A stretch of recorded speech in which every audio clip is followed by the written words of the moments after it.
Welcome back. Chapter 26. Norrell breathed deeply as she accelerated away from Dana's house. CDN held the apartment's meeting at 10 a.m. so that traffic conditions would be more favorable. Cece lived reasonably close to Dana, but she had to drive in all the way from the beach and all the way back. That commute always cut into her output on meeting days. It was only 11:20, but Norrell felt like she already put in a full day. Confessing her true feelings to Cece had felt almost therapeutic, but it also drained her emotionally, and it didn't take the pain and resentment away. She doubted anything would. At least she had helped mend her fractured relationship with Cece. Two of Norrell's relationships were in need of repair, those with Vic and Cece. She felt optimistic about both. She and Vic had enjoyed a good weekend together. Saturday, they worked side by side in their spacious gourmet kitchen and made surf and turf dinner, complete with giant baked potatoes and salad containing a little of everything. With their dinner, she drank only 2 glasses of red wine. When they went out yesterday afternoon for an early, informal dinner against the background of live music at a local restaurant, she had only 2 drinks. Last night, they made love and fallen asleep in each other's arm, and they had a quickie again this morning, a rarity for them. They say that's when you least expect to get pregnant. They had plans to meet in town for dinner and at 6 tonight. That would present a challenge. She wouldn't get home for another 20 minutes, but she still had a full day's work to do. She'd have to get cracking the moment she walked in the door.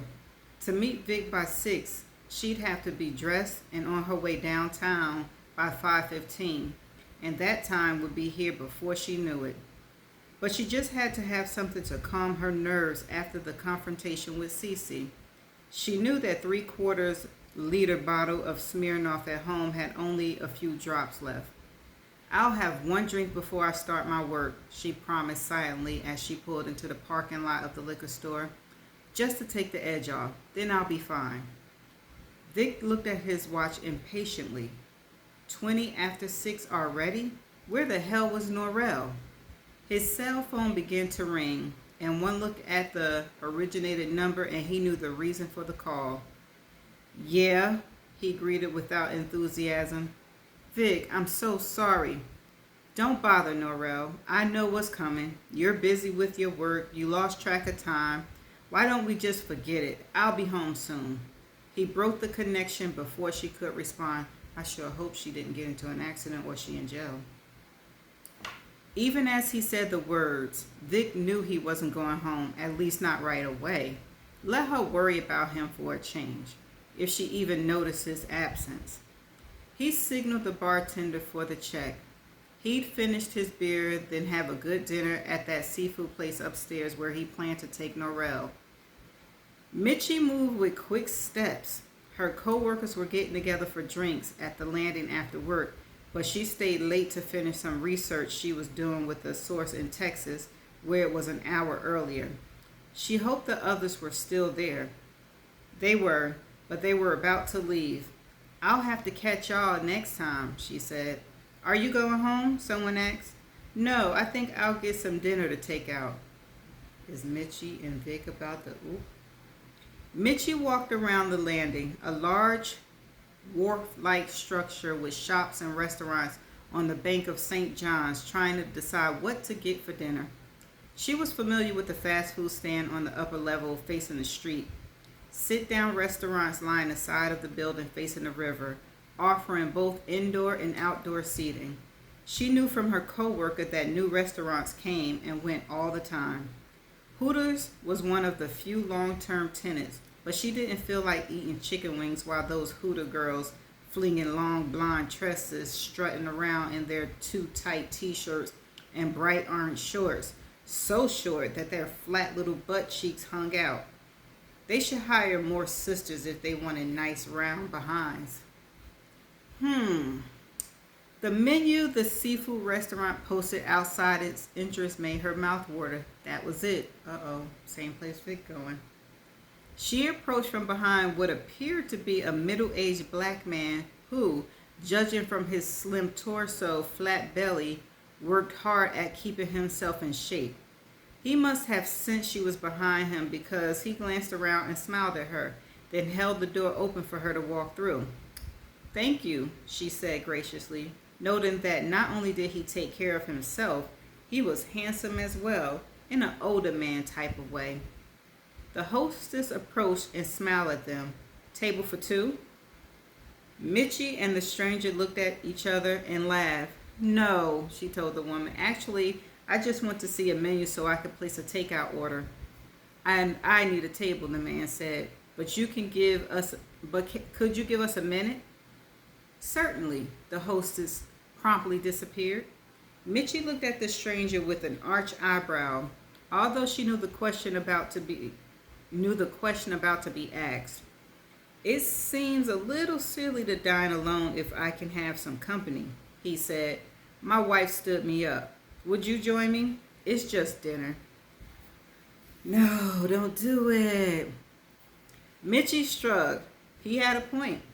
Joining him would be harmless. Besides, it would be more fun to eat with someone than to eat alone. Even if the someone was old enough to be her father, he might even pick up her check. Why not? When the hostess returned, she didn't seem in the least surprised that they would need a table for two. She led them to a table with a view of the St. John's, an unusual river in that it flowed from south to north. Several boats bobbed in the water, their owners having turned off the motors to allow them to float in the tide. A water taxi ferried back and forth between the landing and St. John's River South Bank, the home to more hotels and restaurants. "I'm from South Florida and have only been here a few months, but Jacksonville is a nice city. I think I'll stick around for a while," Mitchie remarked after they introduced themselves with first names only. His name was Vic. "Ooh. You make our city much prettier." "You're charming, Vic. What is that brought you to the First Coast?" "I wasn't happy in West Palm anymore, except for a few years spent in New York right after college. I lived there my whole life. I have a sister here, so it seems logical. I applied for a job here and they offered it to me, so that makes life a lot more pleasant. I'm a paralegal at Mills and Conrad." "Are you bilingual?" "I speak French, but I don't use it in my work." "Oh, I thought you might speak Spanish." Mitchie smiled. She had heard this many times. She didn't agree, but many people thought she looked Latina. In West Palm, people were always coming up to her and babbling in Spanish. She had learned to say "no habla español" to get rid of them. They took a few minutes to study the menu, and the waitress approached and, apparently alerted by the hostess that they were not together, asked, "Will this be separate checks?" "You can put both on mine," Vic said easily. Mitchie merely shrugged as if it didn't matter, although secretly she was delighted. She calmly gave the waitress her order, followed by Vic. She waited until the waitress left before saying, "That was sweet, but you didn't have to do that, Vic." "It's all right. I was going to buy my wife dinner anyway." "Is she all right?" "She's fine. She's just very busy. She operates a home-based business." "My sister works at home too. Personally, I don't know how she does it. I'd be bored to tears staying in the house all day long. But she got kids and she swears it's worth it for the convenience." "I can't argue with the logic of having someone in the house during business hours. It makes it nice for deliveries and home services, but I'll say this much. My wife never stood me up when she worked for somebody else." Mitchie discreetly lowered her gaze. She picked up on a definite note of discontent in his voice. "Hold on. Okay, I'm back. This would bear closer inspection. There might be something in it for her." Over the course of dinner, they spoke about their work. Vic worked as a bail bondsman, and he amused Mitchie with stories about some of the more frivolous charges his clients had been jailed for. In turn, she spoke about the interesting cases she had worked on. They were just finishing up when Vic's beeper went off, As he reached for the gadget, he hoped Norrell was calling to ask when he would be home, but his hopes dissolved when he saw a familiar number in the display. Is everything all right? Mitchie asked, thinking the little woman wanted to know what was taking so long to get home. Yeah, it's a regular customer, and since there's still time to post bond and get him hacked tonight, I'll have to get right on it. At least they didn't interrupt your dinner. Mitchie dabbed the corners of her mouth with a napkin. True, my cell phone's in the car, so I'll just take care of the check and be on my way. Will you be all right? Oh, sure. She got to her feet and held out her hand. It was a very pleasant dinner, Vic. I enjoyed it too. Thank you for dining with me. It was my pleasure. Good night. Mitchie headed toward the exit. She longed to turn around to see if Vic was watching her, but couldn't think of a way to do so without appearing obvious. She got her chance when she came upon the hostess, who bade her farewell in the cordial tone hostess used, but Mitchie knew the woman was surprised to see her leaving alone. She turned around to exchange pleasantries with the hostess and saw Vic rising from the table. If he had been watching her at all, he certainly wasn't now. She turned and left.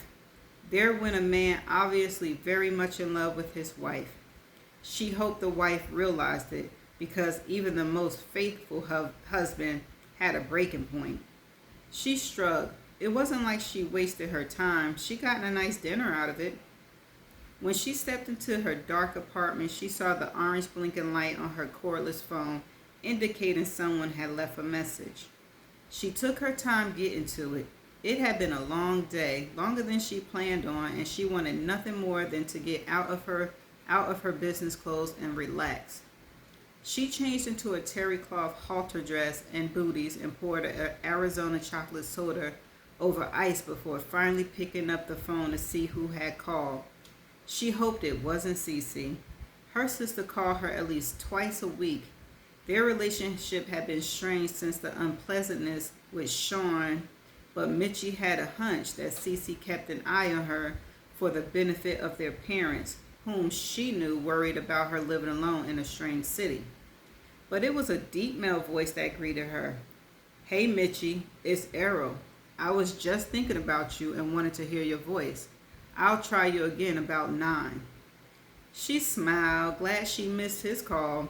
Surely his curiosity had been aroused about her possibly whereabouts on Monday night, and that was fine by her. A second message had been left as well. Mitchie, it's Yolanda. I haven't talked to you in a while and thought I'd say hello. I hear from Rob that things are going pretty good with you and Errol. Any wedding plans? She laughed heartily before hanging up. Mitchie disconnected her voicemail and reached for the remote control as she stretched out on the sofa.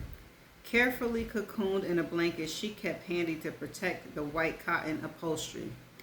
Mitchie didn't believe in tying herself down with a lot of material things, but everything she owned was the best she could afford. She loved the openness of the apartment layout from the very first moment she saw it. Mitchie planned to stay here a while, probably until she married. At that time, she expected to go directly into a house, and a nice one, not one like that awful little place Cece had. She wanted a place even nicer than Dana's or Yolanda's. And if she could keep Errol interested despite the no-sex edit, she had a good shot at making it all come true. I thought you'd be home before now, Norrell marked. Still working, she had left her office to go downstairs when she heard him come in. Whew, that's good. She didn't drink and drive. And she not arrested. Vic sat in the living room watching TV. His eyes didn't move from the screen. I didn't think you'd miss me. I'm sorry, Vic. I had that meeting at Dana's, and then one of the doctors is getting ready to go on vacation, and he tied up all the loose ends before he left. Patients he's seen but forgotten to dictate, things like that. We notify them every day when patients are missing, but they always wait and do them all at one time, even if it's 3 months worth. He insisted on getting them in today so he could sign off on them before he left. If I'd known he was going to do that, I never had agreed to meet you for dinner. She deliberately omitted mentioning the fact that she had 5 vodkas and grapefruits and was knocked out for 2 hours. I'm glad you're taking your work seriously, but I'm getting tired of this, Norrell. You're not second to my work. I don't like being second to yours. It's a one-time incident. Look at the wonderful weekend we just had. Finally, he turned to her. I know you're trying. I think you might be putting too much on yourself. Why don't you girls hire more help? We have. We hired 2 people the other week, but now we have to let someone go. It's hard to find qualified people, Vic. Vic, like so many other people, didn't really grasp what medical transcription was all about. He felt that anyone who knew the keyboard could sit down and transcribe a cataract extraction or a heart bypass. You must not be trying hard enough. We run an ad continuously on the internet. The response has been wonderful, but when we test people, they can't spell or they use the wrong words. We can't have people like that working for us, Vic. Our service would go out of business in a heartbeat if our quality was that poor. He silently turned back to the television, and after a few moments, she went back up to her office with lead steps, her heart feeling as heavy as her feet. Okay, that's the end of chapter 27. Okay, so here's what I'm going to do. I'm going to read 5 more chapters, and if they are fluffy like this, that's it. I don't think I can take it to read it all the way to 53. So this idea come from my aunt. She said, read the 5 more chapters, and if they are fluff, then read the last 5 chapters, and we can fill in what possibly could have happened in the middle. Okay? So I'm going to just see y'all in chapter 27, because I don't have anything to say about this chapter. Bye.